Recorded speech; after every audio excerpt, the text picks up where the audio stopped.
Alright, I'm going to talk about the third law of thermodynamics. THIRD, third, LAW, third law of thermodynamics. THERMO, thermo, DYNAMICS,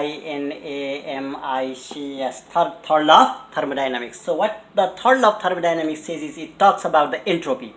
ENTROPY, entropy. So what is entropy? Entropy is nothing but the randomness. Entropy is the randomness. If there is a more randomness, there is a more entropy. For example, this is a glass, right? This is a cup, right? Let's say in this cup, let's say 6 molecules of gas are sitting like this. The randomness is very small, so entropy is very small. Entropy is small. Why entropy is small? Because randomness is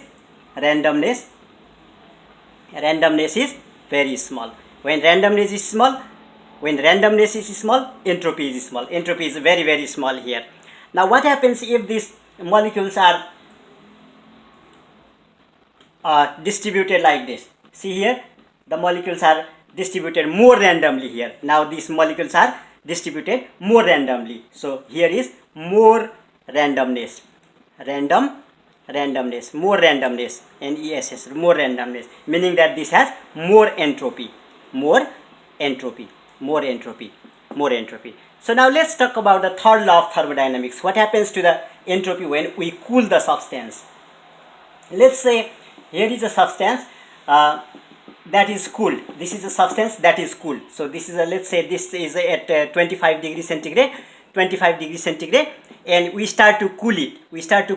Cool it all the way down to minus 273 degree centigrade, that is 0 Kelvin. If you cool this substance to the 0 Kelvin, that is to minus 273 degree centigrade, these molecules, the total randomness of these molecules become 0. So if a perfect crystalline substance, perfectly crystalline substance is cooled to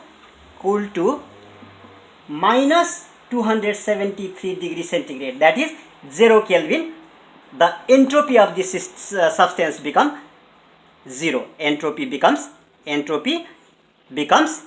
0. So if there is any substance and we cool all the way down to minus 273 degree centigrade, that is absolute zero temperature, that is 0 Kelvin, the entropy of this substance become 0. But if it is only in the case of perfectly crystalline substance, but not all substances becomes perfectly crystalline at 0 Kelvin or minus 273 degrees centigrade. In that case, the entropy cannot be 0. So let's explain that a little bit here.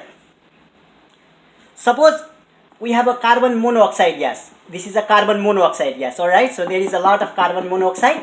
We started to cool this carbon monoxide from, let's say, 25 degrees centigrade to all the way to minus 273 degrees centigrade, that is 0 Kelvin, right? So in this case, carbon dioxide molecule cannot sit perfectly in crystalline structure. It's not a perfect crystal, so there is a little bit randomness. In that case, the entropy of carbon monoxide at minus 273 degree centigrade or 0 Kelvin becomes approximately 4.2 joule per Kelvin per mole. You see that? So if a substance is perfectly crystalline, if a substance can be cooled in such a way that so that it becomes perfectly crystalline at minus 273 degrees centigrade, in that case the entropy is 0. In 0 Kelvin, the entropy becomes 0. But if a substance is not perfectly crystalline at minus 273 degrees centigrade, in that case entropy cannot be 0. The entropy, there is some residual entropy, and in that case, for example, in case of the carbon monoxide, if we cool the carbon monoxide to minus 273 degrees centigrade, that is 0 Kelvin, still there is entropy, that is approximately 4.2 joule per Kelvin per mole, meaning that if we take 1 mole of carbon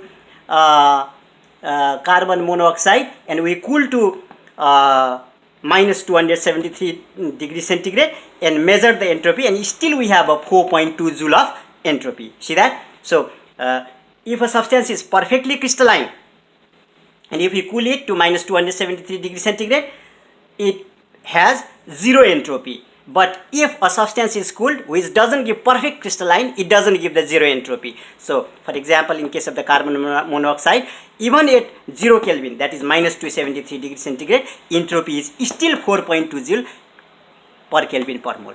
Thank you very much. It's all about the third law of thermodynamics.